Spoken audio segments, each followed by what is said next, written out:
Hallelujah, praise the Lord, आमीन। परमेश्वर सभी को आशीर्वाद को दे। मुझे खुशी और प्रसन्नता है कि दोबारा मैं आपके पास जो है परमेश्वर के सामर्थ्य वचन को लेकर आया हूँ। आपका स्वागत है आज के बाइबल स्टडी में। आज का जो विषय जो है वो बाइबल स्टडी में वो बपतिस्मा के बारे में है। हम वचन से देखेंगे कि बपतिस्मा के बारे में वचन क्या कहता है। वचन की गहरी सच्चाई आपके और मेरे पास होनी बहुत जरूरी है, क्योंकि कई सारे लोग बपतिस्मा लेने के लिए जो है कई सारे लोग आज भी जो है वो डर में, उनके विचार कुछ अलग ही बपतिस्मा के बारे में। परंतु आज जो हम इस जगह पर हम बपतिस्मा के सही बातों को देखेंगे और वचन से देखेंगे। हमें प्रभु स्तुति हो। आइए अपने स्वर को झुकाएं और हम परमेश्वर से प्रार्थना करें। मेरे मान परमेश्वर पिता प्रभु यीशु मसीह के नाम से परमेश्वर प्रभु हम आपके अनुग्रह के सिंहासन के सम्मुख आते हैं। पिता प्रभु यीशु मसीह के नाम से प्रेम पवित्र आत्मा प्रभु हम सभी को प्रभु अगुवाई कर, हमें मार्गदर्शन कर। प्रभु आपके वचन की सच्चाई के द्वारा परमेश्वर प्रभु आप हमसे वार्तालाप कर। ओ परमेश्वर पिता प्रभु मुझे परमेश्वर सारी बातों में प्रभु आप महिमा पाए। परमेश्वर आप बड़े, परमेश्वर हम घटे। प्रभु सारी स्तुति सारी प्रशंसा प्रभु आपकी हो परमेश्वर पिता। प्रकाश भेद की बातों की तरह वार्तालाप कर परमेश्वर जगह पर प्रभु। और मेरे परमेश्वर प्रभु आप प्रोत्साहन मत कर प्रभु यीशु मसीह के नाम से अभिषेक सामर्थ को दे परमेश्वर पिता। हमें बुद्धि आपकी ज्ञान आपकी समझ को दे परमेश्वर, ताकि वचन की सच्चाई को प्रभु हम जान सके परमेश्वर। प्रभु हम धन्यवाद स्तुति करते हैं परमेश्वर। प्रभु यीशु मसीह के नाम से प्रभु हम प्रार्थना करते हैं। और परमेश्वर जगह पर प्रभु आप वार्तालाप करें परमेश्वर, आपकी सच्चाई परमेश्वर हर एक परमेश्वर भाई बहन के हृदय प्रभु उनके विचार में प्रभु गहराई से प्रभु वो वास करे परमेश्वर। प्रभु आपके नाम की महिमा होने दो प्रभु यीशु मसीह के नाम से प्रभु प्रार्थना करते हैं। आमीन आमीन आमीन। सो प्रभु स्तुतियों कि आज का जो विषय जो है वो बपतिस्मा के बारे में है। और हमने इब्रानी 6 अध्याय और 1 और 2 वचन, एक पहला और दूसरे वचन से हमने 6 बातों को हमने देखा था। आज हमारा उन 6 बातों में से हमारा जो है वह तीसरा भाग हमारा शुरू हो रहा है बपतिस्मा के बारे में। कि पहला मन फिराने के बारे में हुआ, विश्वास के बारे में हुआ, अब जो है वो शिक्षण जो है वो बपतिस्मा के बारे में है। और इस जगह पर इब्रानी 6 अध्याय और दूसरे वचन में जो वचन लिखा हुआ है वो बपतिस्मा जो लिखा हुआ है वो अनेक वचन के बारे में बताता है। बपतिस्मो करके बारे में लिखा है। इसका मतलब कि एक प्रकार का बपतिस्मा नहीं, उस जगह पर अनेक प्रकार के बपतिस्मा है। और इसीलिए वो शब्द उस जगह पर वो बपतिस्मो के बारे में बताया गया है। 6 अध्याय और दूसरा वचन, और बपतिस्मो और हाथ रखने और मरे हुए के जी उठने और अंतिम न्याय की शिक्षा रूपी नींव फिर से न डाले। आमीन। सो इस जगह पर हम देखते हैं कि बपतिस्मो ये शब्द लिखा हुआ है। बपतिस्मो शब्द जो है वो अनेक वचन को, बहुवचन को वो बताता है। और हम वचन में देखते हैं कि स्पष्ट रीति से हमें बताता है कि पूर्ण मसीह विश्वास के सिद्धांत एक तरह के बपतिस्मा से भी अधिक है। हमने कई सारे लोगों ने जो पानी के बपतिस्मा के बारे में सुना है, परंतु इस जगह पर वो अनेक प्रकार के बपतिस्मा के बारे में लिखा हुआ है। और वचन के अनुसार जो है हम इस जगह पर हम 4 बपतिस्मा के बारे में हम देखते हैं जो बाइबल आपको और मुझे बताता है। जैसे कि नया नियम हमको 4 प्रकार के बपतिस्मा के बारे में बताता है, और वो भी अलग अलग वचनों के द्वारा वो बताता है। पहला बपतिस्मा के बारे में हम देखते हैं, मरकुस 1 अध्याय और 4 वचन में लिखा हुआ है। मरकुस 1 अध्याय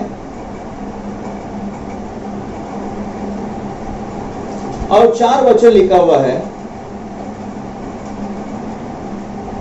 यूहन्ना आया जो जंगल में बपतिस्मा देता और पापों की क्षमा के लिए मन फिराव के बपतिस्मा का प्रचार करता था। मरकुस का पुस्तक 1 अध्याय 4 वचन कहता है कि यूहन्ना आया जो जंगल में बपतिस्मा देता और पापों की क्षमा के लिए मन फिरो के बपतिस्मा का प्रचार करता था। हम पहले बपतिस्मा के बारे में हम देखते हैं कि वो बपतिस्मा जो है वह यूहन्ना का बपतिस्मा है और यूहन्ना बपतिस्मा के द्वारा वो प्रचार और कार्य में वो लाया गया और वो बपतिस्मा वो पानी का बपतिस्मा और मन फिराव का बपतिस्मा था। आप पर मुझे जानना चाहिए कि यूहन्ना का बपतिस्मा वो पानी का बपतिस्मा और मन फिराव का बपतिस्मा था। आमीन। और दूसरा वचन दूसरे बपतिस्मा के बारे में हम देखते हैं। लूका 12 अध्याय और 50 वचन देखते हैं। लूका 12 अध्याय और 50 वचन को देखते हैं।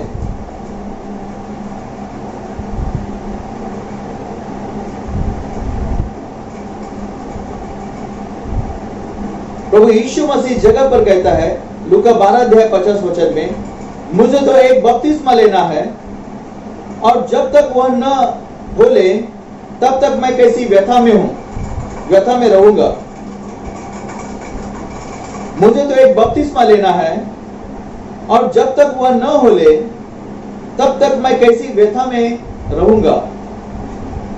और दूसरा वचन मरकुस का 10 अध्याय और 38वां वचन कहता है।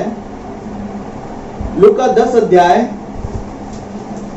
और 38 वचन कहता है,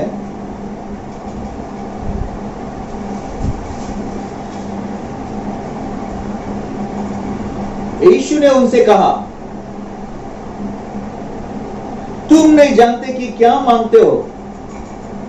जो कटोरा मैं पीने पर हूं क्या तुम पी सकते हो, और जो बपतिस्मा मैं लेने पर हूं क्या तुम ले सकते हो। यहां पर जो है याकूब और यूहन्ना जो यीशु मसीह के 2 चेले जो यीशु मसीह के पास आते हैं, वो कहते हैं कि जब तू महिमा में जाएगा तो हम चाहते कि अब मैं तेरे दाहिने और मेरा दूसरा भाई जो तेरे भाई और रहे। तो प्रभु यीशु मसीह उनसे कहता है कि तुम नहीं जानते कि क्या मांगते हो। जो कटोरा मैं पीने पर हूं क्या तुम पी सकते हो, और जो बपतिस्मा मैं लेने पर हूं क्या तुम ले सकते हो।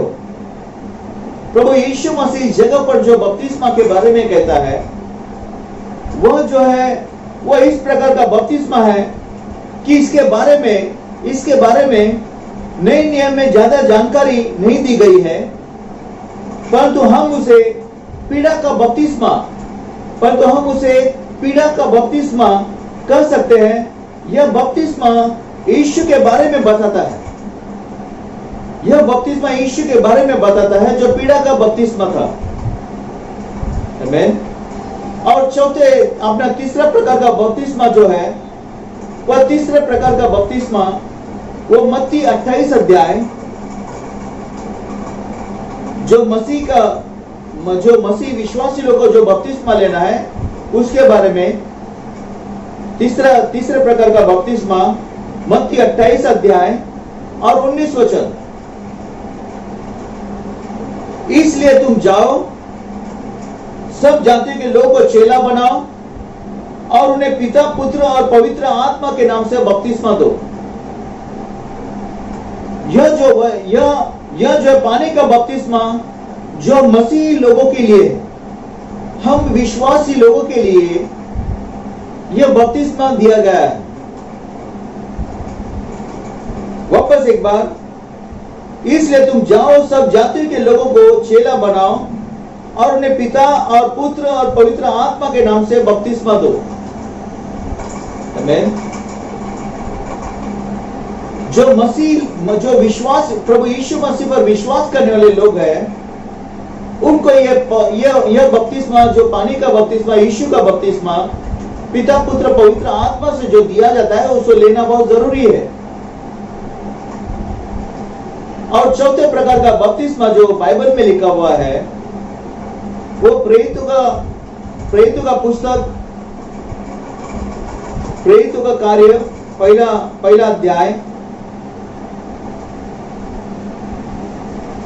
प्रेरितों कार्य पहला अध्याय 5 और 8 वचन में, 5 और 8 वचन में यहां पर देखिए वचन क्या कहता है। पहला अध्याय 5 वचन, और यूहन्ना ने तो पानी में बपतिस्मा दिया है, परंतु थोड़े दिनों के बाद तुम पवित्र आत्मा से बपतिस्मा पाओगे। इस जगह पर बाइबल का वचन कहता है यूहन्ना ने तो पानी में बपतिस्मा दिया है, परंतु थोड़े दिनों के बाद तुम पवित्र आत्मा से बपतिस्मा पाओगे। और इस जगह पर उसका 8वां वचन कहता है, परंतु जब पवित्र आत्मा तुम पर आएगा तब तुम सामर्थ पाओगे और यरूशलेम और यहूदिया और सामरिया में और पृथ्वी के छोर तक मेरे गवाह होंगे। वापस एक बार वचन को पढ़े, 8वां वचन, परंतु जब पवित्र आत्मा तुम पर आएगा तब तुम सामर्थ पाओगे और यरूशलेम और यहूदिया और सामरिया में और पृथ्वी के छोर तक मेरे गवाह होंगे। आमीन। इस जगह पर हम देखते हैं कि यह जो बपतिस्मा जो है यह पवित्र आत्मा का बपतिस्मा है। पहला बपतिस्मा हमने देखा यूहन्ना का बपतिस्मा, जो मन फिराव के लिए बपतिस्मा था, और दूसरे प्रकार का बपतिस्मा पीड़ा का बपतिस्मा था, और तीसरे प्रकार का बपतिस्मा जो मसीह का बपतिस्मा, जो प्रभु यीशु मसीह ने भी लिया था, वो पानी का बपतिस्मा, पिता पुत्र पवित्र आत्मा के नाम से बपतिस्मा, वो तीसरे प्रकार का बपतिस्मा, और चौथे प्रकार का बपतिस्मा वो पवित्र आत्मा का बपतिस्मा है। पहली बात हम देखते हैं मसीह बपतिस्मा सब धार्मिकता को वो पूरा करता है। मसीह बपतिस्मा वो सब धार्मिकता को वो पूरा करता है। अब इस जगह पर हम देखेंगे कि प्रभु यीशु मसीह ने किस रीति से बपतिस्मा लिया, क्योंकि प्रभु यीशु मसीह जो है वह आपके और मेरे लिए एक उदाहरण है कि उसने सारी बातों को कर उसने पूरा करते हुए आपको और मुझे उसे बताया कि आप भी करो। प्रभु यीशु मसीह वह आपके लिए और मेरे लिए एक उदाहरण है। सो मत्ती 3 अध्याय और 13 से लेकर 17 वचन हम देखेंगे कि सब धार्मिकता को बपतिस्मा के कार्य के द्वारा जो है वो सब धार्मिकता को पूरा करता है। मत्ती 3 अध्याय और 13 से लेकर हम 17 वचन को देखते हैं। उस समय यीशु गलील से यरदन के किनारे यूहन्ना के पास उसे बपतिस्मा लेने आया, परंतु यूहन्ना यह कहकर उसे रोकने लगा, मुझे तो तेरे हाथ से बपतिस्मा लेने की आवश्यकता है और तू मेरे पास आया है। तब यीशु मसीह ने उसे उत्तर दिया, यीशु ने उसको यह उत्तर दिया, अब तो ऐसा ही होने दे, क्योंकि हमें इसी रीति से सब धार्मिकता को पूरा करना उचित है। तब उसने उसकी बात मान ली और यीशु बपतिस्मा लेकर तुरंत पानी से ऊपर आया, और देखो उसके लिए आकाश खुल गया और उसने परमेश्वर के आत्मा को कबूतर के समान उतरते और अपने ऊपर आते देखा, और देखो यह आकाशवाणी हुई, यह मेरा प्रिय पुत्र है जिससे मैं अत्यंत प्रसन्न हूं। आमीन। सो इस वचन में जो लिखा हुआ है, यीशु यूहन्ना के पास आया, वह बपतिस्मा के लिए आया। इसके बावजूद ध्यान से सुनो, इसके बावजूद कि उसने पाप नहीं किया था, प्रभु यीशु मसीह ने कोई पाप नहीं किया था, जिसके लिए उसको मन फिराने की उसको जरूरत थी। आमीन। बपतिस्मा जो है वो पापों से मन फिराव के लिए वो बपतिस्मा होता है। पर जो शास्त्र का वचन कहता है कि प्रभु यीशु मसीह ने कोई पाप नहीं किया था, पर फिर भी प्रभु यीशु मसीह ने वो बपतिस्मा लेकर आकर मेरे सामने एक उदाहरण को रखा है कि ताकि आप और मैं भी बपतिस्मा ले। आमीन। सो प्रभु यीशु मसीह को लेने की कोई जरूरत नहीं थी, परंतु वो आपको और मुझे बताने के लिए, तरीका बताने के लिए उसने बपतिस्मा लिया। उसके 15वें वचन को, 3 अध्याय और 15वें वचन को जो है हम ध्यान से देखें, क्योंकि हमें इसी रीति से सब धार्मिकता को पूरा करना उचित है। आमीन। 15 वचन में यह शब्द को हम देखेंगे, क्योंकि हमें इसी रीति से सब धार्मिकता को पूरा करना उचित है। आइए हम इन वचनों को 3 भागों में हम बांटे। इन वचनों को जो 3 भागों में बांटे। पहला भाग 15 वचन में इसी रीति से वो शब्द लिखा हुआ है। इसी रीति से उसका कहने का मतलब क्या था? इसका मतलब इस प्रकार से प्रभु यीशु अपने खुद के उदाहरण के द्वारा उन्होंने हमको यह बताया है कि हमको बपतिस्मा किस रीति से लेना चाहिए। आमीन। प्रभु यीशु मसीह ने जो है आपको और मुझे बताया कि बपतिस्मा किस रीति से लेना चाहिए। उस एक उदाहरण को बताया। प्रभु यीशु मसीह का पहली बात हम देखते हैं कि प्रभु यीशु मसीह का जो बपतिस्मा हुआ, वो बपतिस्मा बचपन में नहीं हुआ था, जैसे कि आजकल के कई सारे कलीसिया में जो है वो बच्चे को भी बपतिस्मा देते हैं। जो बच्चों को जो है अच्छे और बुरे का कोई ज्ञान नहीं होता, उन्हें जो है पाप के बारे में कोई ज्ञान नहीं होता, पर तो फिर भी जो है उनको बपतिस्मा दिया जाता है।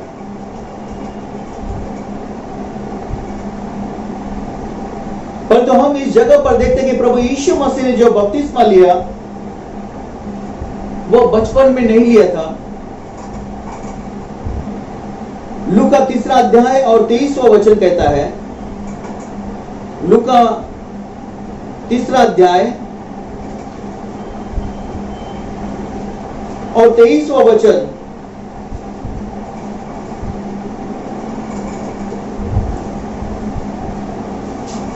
लूका 3 अध्याय और 23वां वचन कहता है,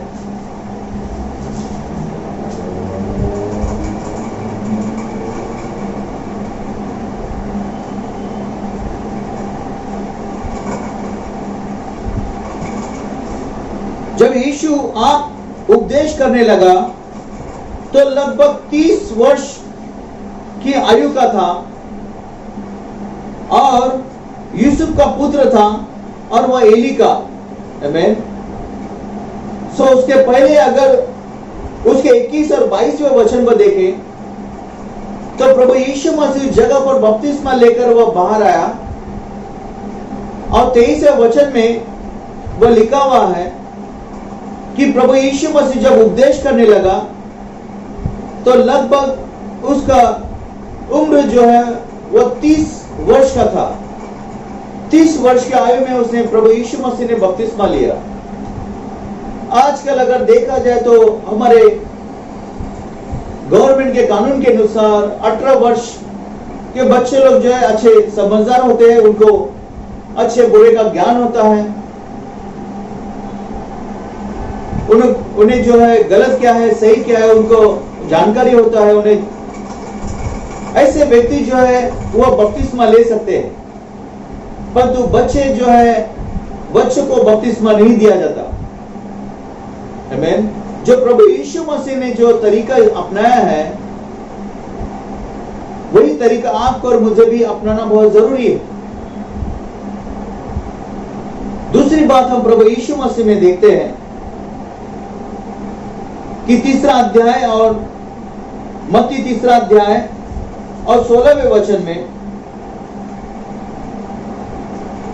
और यीशु बपतिस्मा लेकर तुरंत पानी में से ऊपर आया, और देखो उसके लिए आकाश खुल गया और उसने परमेश्वर के आत्मा को कबूतर के समान उतरते और अपने ऊपर आते देखा। सो बाइबल का वचन कहता है, और यीशु बपतिस्मा लेकर तुरंत पानी में से ऊपर आया। इसका मतलब कि प्रभु यीशु मसीह वो बपतिस्मा लेने के लिए वो पानी में गया था। आमीन। आपको और मुझे भी पानी में बपतिस्मा लेने के लिए पानी में जाना बहुत जरूरी है। हमारे कमर तक हमारे पानी में जाना बहुत जरूरी है,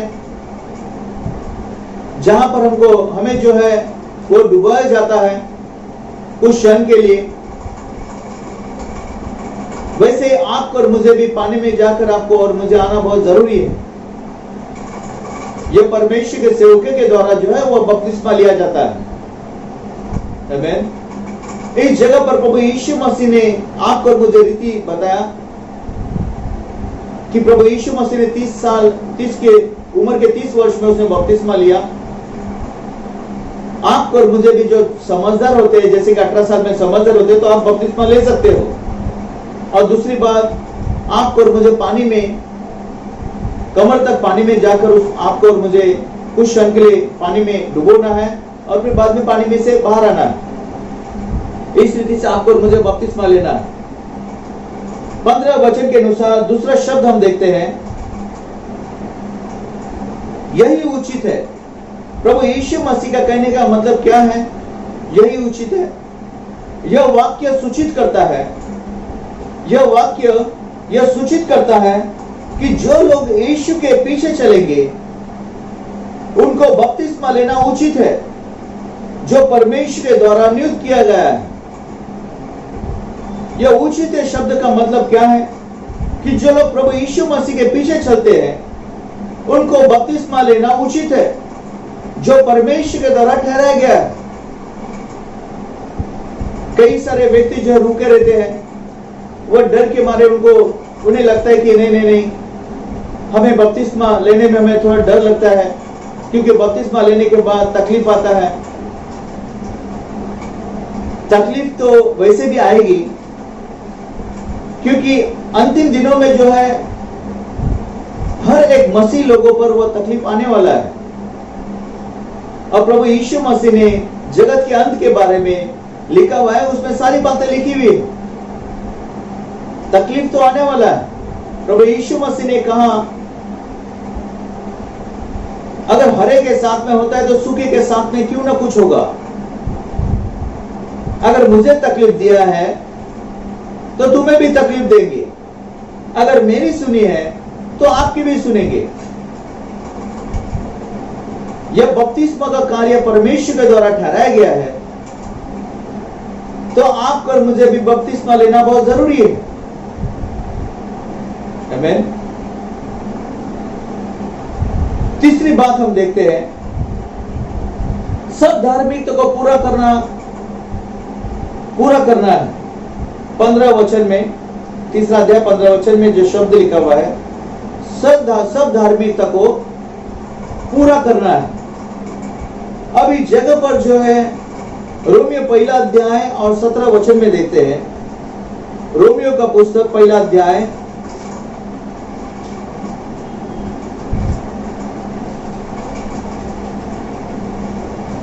और 17वें वचन में देखते हैं, क्योंकि उसमें परमेश्वर की धार्मिकता विश्वास से और विश्वास के लिए प्रकट होती है।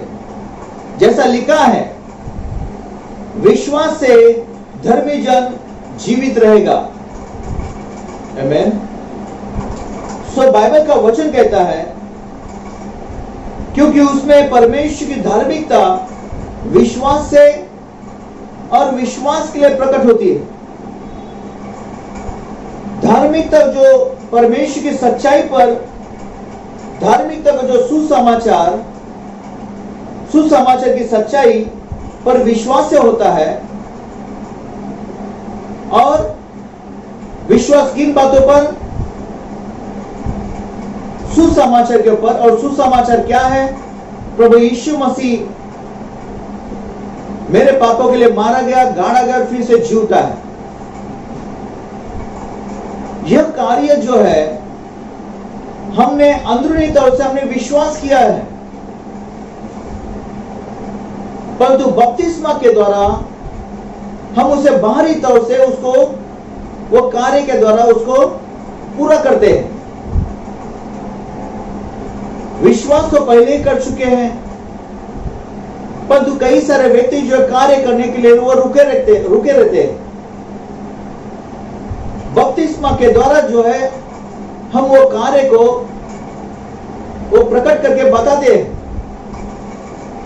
जैसा वचन लिखा है, क्योंकि उसमें परमेश्वर की धार्मिकता विश्वास से, परमेश्वर की धार्मिकता विश्वास से, यानी प्रभु यीशु मसीह मारा गया है, गाड़ा गया, फिर से जी उठा है, जैसे हम अंदरूनी तौर से विश्वास करते हैं और विश्वास के लिए प्रकट होती है, तो उसके बाहरी तौर से भी बपतिस्मा के द्वारा उसको प्रकट करना बहुत जरूरी है। जब प्रभु यीशु मसीह ने आपको और मुझे कर बताया, तो आपको और मुझे भी करना बहुत जरूरी है, उसी कार्य को पूरा करना। रोमियो 6 अध्याय 3 और 4 वचन कहता है, रोमियो का पुस्तक 6 अध्याय और 3 और 4 वचन में कहता है, क्या तुम नहीं जानते कि हम सब जिन्होंने मसीह का बपतिस्मा लिया, उसकी मृत्यु का बपतिस्मा लिया। अंत उस मृत्यु का बपतिस्मा पाने से हम उसके साथ गाड़े गए, ताकि जैसे मसीह पिता की महिमा के द्वारा मरे हुए में से जिलाया गया, वैसे हम भी नए जीवन की सी चाल चले। ध्यान से सुनो इस वचन को, क्योंकि तुम नहीं जानते कि हम सब जिन्होंने मसीह का बपतिस्मा लिया, उसकी मृत्यु का बपतिस्मा लिया है। अंत उस मृत्यु का बपतिस्मा पाने से हम उसके साथ गाड़े गए, ताकि जैसे मसीह पिता की महिमा के द्वारा मरे हुए में से जिलाया गया, वैसे हम भी नए जीवन की सी चाल चले। सो शास्त्र का वचन कहता है, बपतिस्मा में हम प्रभु यीशु मसीह के मारे जाने, गाड़े जाने और मृत्यु पुनरुत्थान में, उसके जी उठने में हम सहभागी होते हैं। बपतिस्मा के कार्य के द्वारा प्रभु यीशु मसीह के मारे जाने, गाड़े जाने और फिर से जी उठने में हम एक होते हैं। मसीह बपतिस्मा का अर्थ यह है कि एक विश्वासी बाहरी रूप से आज्ञा का पालन करता है। बाहरी रूप से वो परमेश्वर की आज्ञा का पालन करता है, जो अंदरूनी धार्मिकता को वो पूरा करता है। वो पहले से ही अपने हृदय में महसूस किया है, जब उसने यीशु के क्रूस के कार्य पर उसने विश्वास किया। जब हम हृदय से विश्वास करते हैं अंदरूनी तौर से, प्रभु यीशु मसीह मारा गया है, गाड़ा गया, फिर से जी उठा है, हम बाहरी तौर से बपतिस्मा के कार्य के द्वारा हम प्रभु यीशु मसीह के मारे जाने, गाड़े जाने और फिर से जी उठने में हम एक होते हैं, ताकि हम जीवन की नई चाल चले। ध्यान में रखो, हम बपतिस्मा लेने के द्वारा हम उस जगह पर अपने आप के लिए मर जाते हैं, और जैसे प्रभु यीशु मसीह को पिता ने जैसे वापस उसको जिलाया तीसरे दिन, वैसे आप और मैं पानी में से जैसे बाहर रहते हैं, आपको और मुझे जो है जीवन की नई चाल चलने के लिए परमेश्वर एक नया जीवन को देता है। आमीन। अब हम आगे बढ़ेंगे। मसीह बपतिस्मा की शर्त। मसीह बपतिस्मा की शर्त क्या होती है? आया वचन में देखें। पहली बात, मसीह बपतिस्मा की शर्त मन फिराना है। प्रेरितों का कार्य 2 अध्याय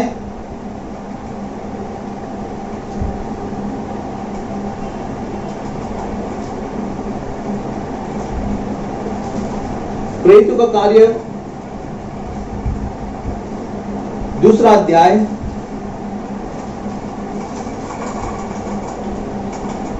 37 और 38वां वचन।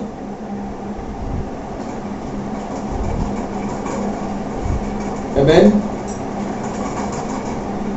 और इस जगह पर जो है पतरस के बारे में, पतरस का भाषण दिया गया।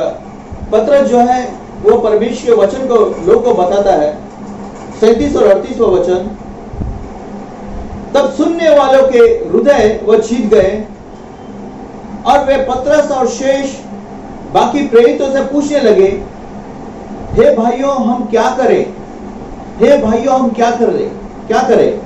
और 38वें वचन में पतरस ने उनसे कहा, मन फिराओ और तुम में से हर एक अपने अपने पापों की क्षमा के लिए यीशु मसीह के नाम से बपतिस्मा ले। आमीन। पतरस ने उनसे कहा, मन फिराओ और तुम में से हर एक अपने अपने पापों की क्षमा के लिए यीशु मसीह के नाम से बपतिस्मा ले। आमीन। सो बाइबल का वचन कहता है बपतिस्मा लेने की पहली शर्त मन फिराना है। हम क्या करें?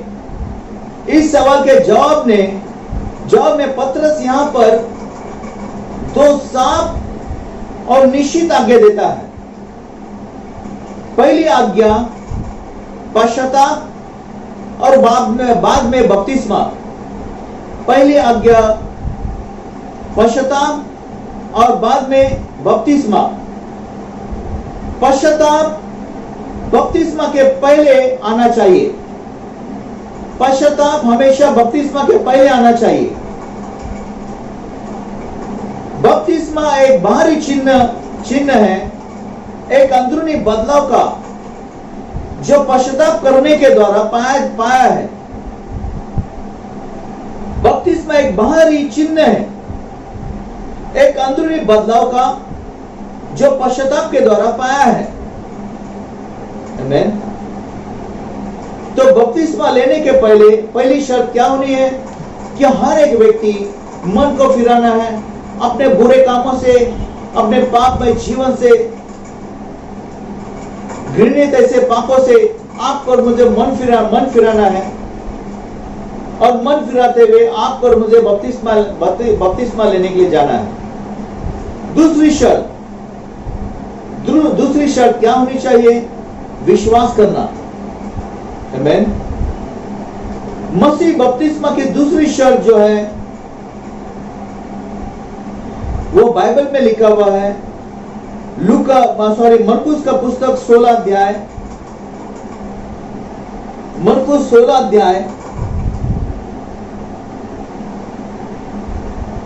और 15 और 16 वचन में जो है दूसरी शर्त बताया गया है। 15 और 16 वचन।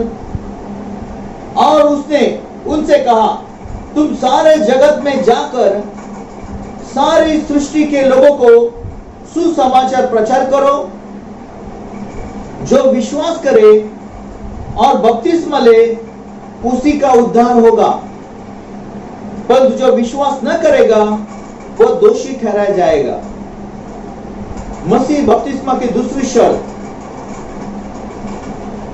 और उसने उनसे कहा, तुम सारे जगत में जाकर सारे सृष्टि के लोगों को सुसमाचार प्रचार करो, और जो विश्वास करे और बपतिस्मा ले उसी का उद्धार होगा, परंतु जो विश्वास न करेगा वो दोषी ठहराया जाएगा। दूसरी शर्त क्या है? विश्वास करना। यहां पर प्रभु यीशु मसीह यह बताते हैं कि यहां पर सुसमाचार प्रचार किया जाता है। जहां पर सुसमाचार प्रचार किया जाता है, जहां पर, और जो लोग उद्धार पाने की इच्छा रखते हैं, उनको दो चीजों को करना बहुत जरूरी है, आवश्यक है। पहला विश्वास करना और बाद में बपतिस्मा लेना। पहला विश्वास करना और बाद में बपतिस्मा लेना। प्रेरितों का कार्य 8 अध्याय में, प्रेरितों का कार्य 8 अध्याय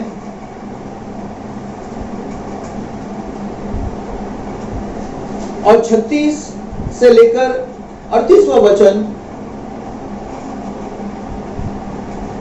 36 से लेकर 38 वचन हम देखते हैं। इस जगह पर फिलिपुस और खोजा के बारे में इस जगह पर लिखा हुआ है। प्रेरित 8 अध्याय 36 से लेकर 38 वचन। मार्ग में चलते चलते वे किसी जल की जगह पहुंचे। तब खोजे ने कहा, देख यहां जल है, अब मुझे बपतिस्मा लेने में क्या रोक है? फिलिपुस ने कहा, यदि तू सारे मन से विश्वास करता है तो ले सकता है। उसने उत्तर दिया, मैं विश्वास करता हूं यीशु मसीह परमेश्वर का पुत्र है।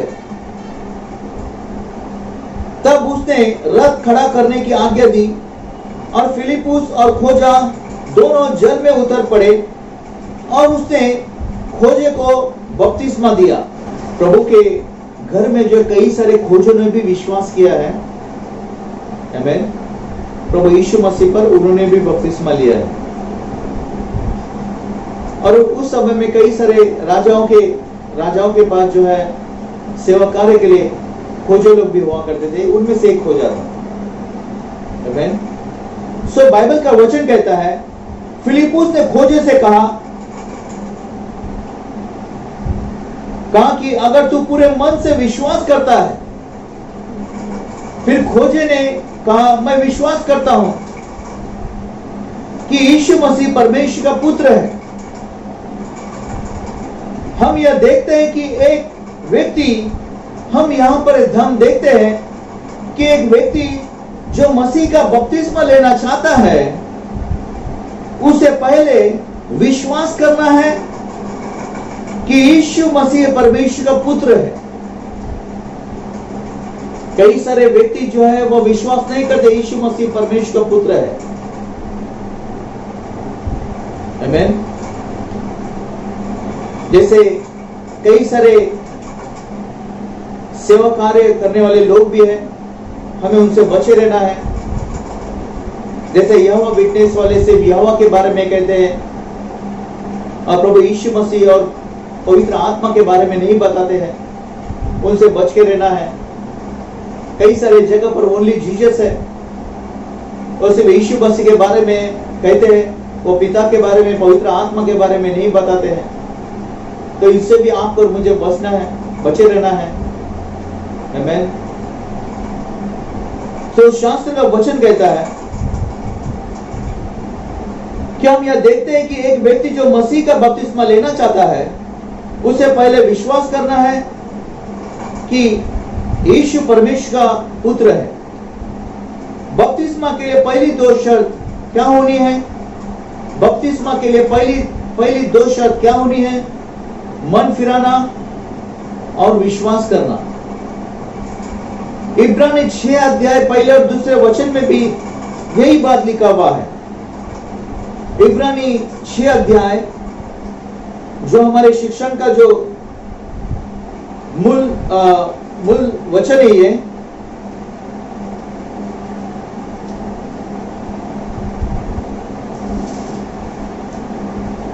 इब्रानी का पुस्तक 6 अध्याय और पहला और दूसरा वचन, इसलिए आओ मसीह की शिक्षा के आरंभ की बातों को छोड़कर हम सिद्धता की ओर आगे बढ़ते जाए और मरे हुए कामों से मन फिराने और परमेश्वर पर विश्वास करने और बपतिस्मा और हाथ रखने और मरे हुए के जी उठने और अंतिम न्याय की शिक्षा रूपी नींव फिर से न डाले। जैसे पहले वचन में हम देखते हैं मन फिराने और परमेश्वर पर विश्वास करने। तो बपतिस्मा की पहली दो शर्त यह है, मन फिराना और दूसरा विश्वास करना। अब मसीह बपतिस्मा की तीसरी शर्त को हम देखते हैं। तीसरी शर्त मत्ती 28 अध्याय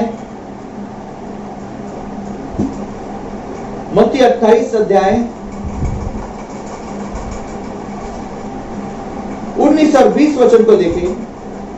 मत्ती 28 अध्याय 19 और 20 वचन। इसलिए तुम जाओ, सब जाति के लोगों को चेला बनाओ और उन्हें पिता और पुत्र और पवित्र आत्मा के नाम से बपतिस्मा दो और उन्हें सब बातें जो मैंने तुम्हें आज्ञा दी है मानना सिखाओ। 19 और 20 वचन। इसलिए तुम जाओ, सब जाति के लोगों को चेला बनाओ और उन्हें पिता और पुत्र और पवित्र आत्मा के नाम से बपतिस्मा दो और उन्हें सब बातें जो मैंने तुम्हें आज्ञा दी है मानना सिखाओ। जब एक व्यक्ति अपने पापों से मन फिराता है और अपना विश्वास प्रभु यीशु मसीह के ऊपर रखता है, यह व्यक्ति बपतिस्मा लेने के काबिल है। जब एक व्यक्ति अपने पापों से मन फिराता है और अपना विश्वास प्रभु यीशु मसीह के ऊपर रखता है, यह व्यक्ति बपतिस्मा लेने के काबिल है। इस कार्य के द्वारा यह व्यक्ति लोगों के सामने प्रभु यीशु मसीह का शिष्य बनने के लिए वचनबद्ध होता है। ऐसा व्यक्ति लोगों के सामने प्रभु यीशु मसीह का शिष्य चेला बनने के लिए वो वचनबद्ध होता है। इसलिए मसीह बपतिस्मा के लिए 3 शर्त है। कितनी शर्त है? 3 शर्त है। पहली शर्त मन फिराना, दूसरी शर्त विश्वास करना और तीसरी शर्त प्रभु यीशु का शिष्य बनना। आमीन, हालेलुया। उस समय में जो है वह याजकों के भी शिष्य होते थे। आमीन। जो फरीसी और सदूकी लोगों को भी शिष्य होते थे,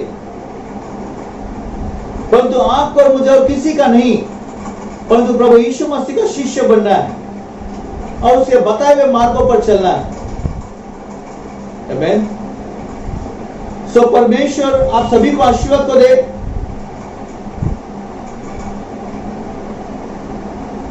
यह बपतिस्मा का शिक्षण जो है यह अधूरा है, परंतु अगले गुरुवार को जो है हम शाम को 7 बजे हमारा बाकी जो शिक्षण बपतिस्मा के बारे में उसको हम पूरा करेंगे। आज के लिए यह काफी है। आइए अपने स्वरों को झुकाए परमेश्वर की महान उपस्थिति में और परमेश्वर से हम प्रार्थना करें।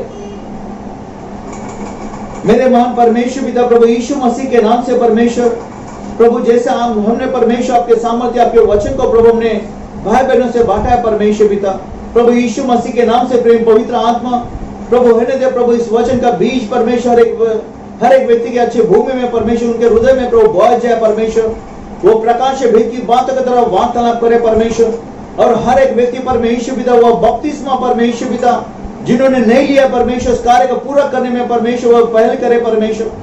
प्रभु आप प्रभु सहायता कर परमेश्वर जगह पर, और हर एक व्यक्ति जो सुनने वाले प्रभु हर एक व्यक्ति को परमेश्वर पिता वो बपतिस्मा के बारे में परमेश्वर पिता जिनके जीवन में प्रभु गलत धारणा है परमेश्वर, उन्हें प्रभु सही परमेश्वर पिता प्रभु सही धारणा के द्वारा प्रभु उन्हें आशीर्वाद को दे, उन्हें मार्गदर्शन कर परमेश्वर। बपतिस्मा लेना परमेश्वर कोई जाति धर्म को बदलना नहीं, परंतु प्रभु आपके बताए हुए मार्गों पर चलना है। जो आपने तरीका प्रभु अपनाया वही तरीके के ऊपर प्रभु हमें भी परमेश्वर चलना है। प्रभु आप प्रभु सहायता मदद कर प्रभु, हर एक के जीवन के दौरान आपके नाम की महिमा और आपके नाम का गौरव होने दो प्रभु। यीशु मसीह के नाम से प्रभु प्रार्थना करते हैं प्रभु, और प्रभु के लिए जोर से कहेंगे आमीन। परमेश्वर सभी को आशीर्वाद को दे। आमीन। धन्यवाद। आज के बपतिस्मा के लिए। आमीन। हम जल्द से जल्द मिलेंगे गुरुवार के अपना संडे, आने वाले संडे के लिए परमेश्वर वचन को लेकर। आने वाले संडे के दिन का वचन जो है बहुत ही सामर्थ्य वचन है। मैं चाहता हूं कि कोई वचन को ये खोए नहीं, परंतु परमेश्वर के सामर्थ्य वचन को अपने जीवन में प्राप्त करे और अपने जीवन में वो आशीर्वाद को पाए। आमीन। संडे के दिन सुबह में 11 बजे हम वचन के द्वारा हम मिलेंगे। परमेश्वर सभी को आशीर्वाद को दे, सुरक्षित रहे हर एक व्यक्ति और खुशहाल रहे और विश्वास के द्वारा आगे बढ़ते जाए प्रभु यीशु मसीह के नाम से। आमीन। आमीन।